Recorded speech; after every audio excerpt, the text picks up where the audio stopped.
Whew, okay, welcome to my room. This is, is it focused?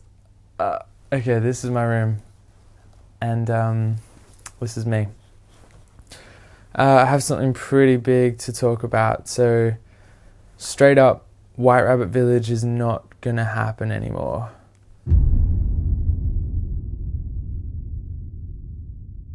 Now, there's just one thing I want to clarify really quickly.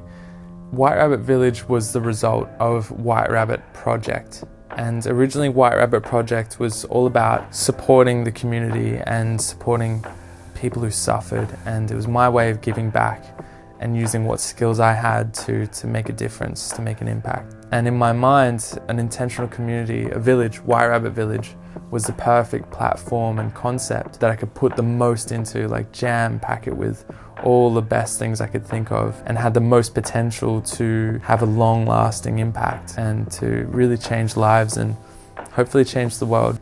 I hit a wall probably on the 8th day after launch, and I went to a pretty dark place pretty quickly, and it's taken me most of this week to get out of that place, and I'm going to make a video on that after this. That video will explain a bit more, and it'll also explain why this project didn't launch on the 25th of January when it was supposed to launch, and why it happened about a month later. I really feel like at this point the timing's been missed, and it hurts to say that, and I was pretty ashamed to make a video like this. I really didn't want to do it, but I've made the call, and I've decided that the project is going in a new direction.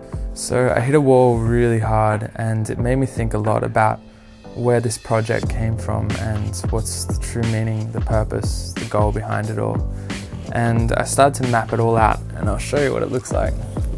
So over here by my bedside, I mapped things out, and that's a cute little bunny that I got to remind me of the project. But basically this is the big idea, and I was mapping out all the concepts and the different ideas, the really important stuff that I wanted to cover and different aspects of it all. And at the center you can see there's the eco village, and I thought that was the perfect way to tie everything in and have one platform to basically host it all. Now, the eco village is a really difficult, quite an expensive project, and basically I realized that I wasn't in the space, I didn't have the team together, and we weren't going to be able to raise the funds quickly enough. So it was out of the picture, and I knew that. And with coronavirus, things have just changed. So I thought, if I take that out of the picture, what's left? And now a really big part of the whole project for me was actually the filmmaking and the online stuff and storytelling and generating tourism. I saw that as a really long-lasting thing that we could do in this area.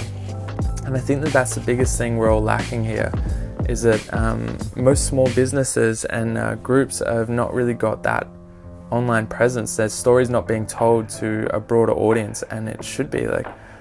I've been here long enough now to know just what is around here. There are people who are building incredible homes out of things you wouldn't believe. And there's some of the most creative and powerful people around here.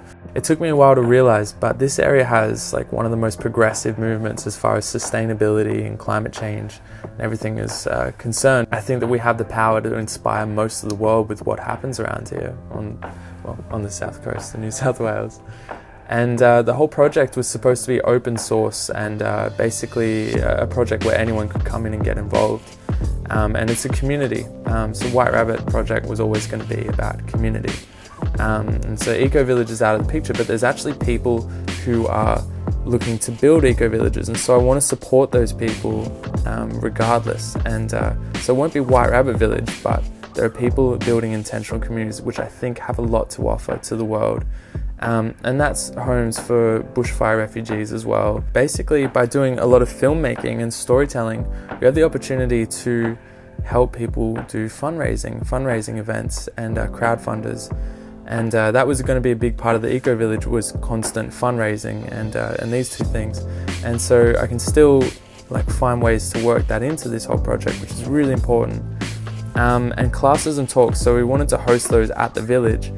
But they're still happening around here, and if we're filmmaking and storytelling, we can share that knowledge with the broader community and with the world. And so basically the way I see it is, if we make that the heart of the project, which is filmmaking, photography and storytelling, and an online presence, an online community that's that's open, it's collaborative, we have the chance to achieve all of these things simultaneously without even having to build our own village from scratch.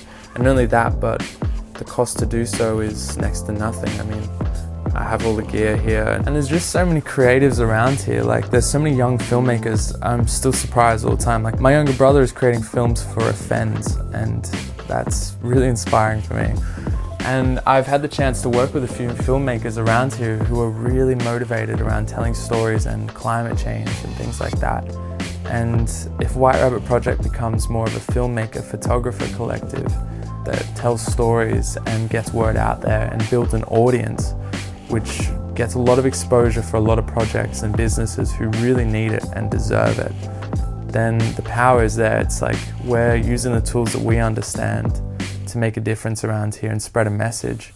Because the goal of White Rabbit Project was always to inspire a powerful journey, something creative and healing, and to tell that story, to create that story. It was always that simple.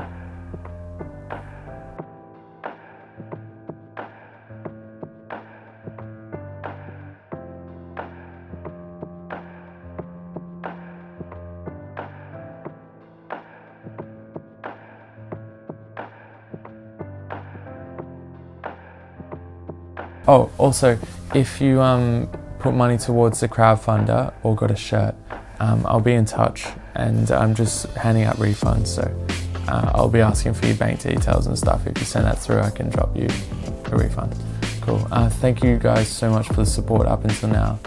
And if you're interested in the new direction, if you like filmmaking, photography, then we're going to open up a group soon, and yeah, you can get on board and we'll start making things, start telling stories.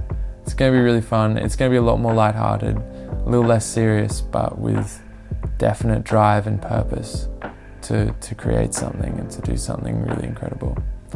So yeah, I hope you like it. And yeah, the next video is going to be a bit heavy, so if you're not into heavy stuff, don't check it out. But yeah, it'll be some pretty real things, I guess.